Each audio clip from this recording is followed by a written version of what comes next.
అందరికీ నమస్కారం అండి. మై ఇన్స్పిరేషన్ మెగాస్టార్ చిరంజీవి గారికి పద్మవిభూషణ్ రావడం చాలా చాలా ఆనందంగా ఉంది. And I'm so much happy. Thank you so much. Congratulation sir. And thank you so much. చాలా ఆనందంగా ఉందండి. ముఖ్యంగా ముందు మేము ఎప్పుడో కాలేజీలో చదువుకునే రోజుల్లో మన ఊరి పాండవుల్లో ఆ పాండవుల 5గురిలో చిరంజీవి గారిని చూసి అరే భలే స్పార్క్ ఉన్న కుర్రాడే అని మా అందరం అనిపించడమే కాకుండా అప్పటి నుంచి ఆయన గురించి చెప్పుకోవడం మొదలుపెట్టాం. సో అలాంటి ఒక స్పార్క్గా మొదలైన ఆయన ప్రయాణం ఈ రోజున భారతదేశం అత్యున్నత ద్వితీయ పురస్కారం పద్మవిభూషణ్ ఆయన అందుకునేంత వరకు ఆ కాంతల ప్రసరించింది.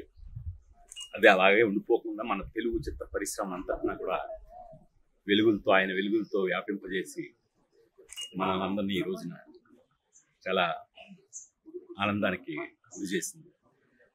ఆయన్ని ఇంకా ఇంకా ఇలాంటి పురస్కారాలు ఎన్నో ఆయన వరించాలని అలా ఆయన చూడాలి.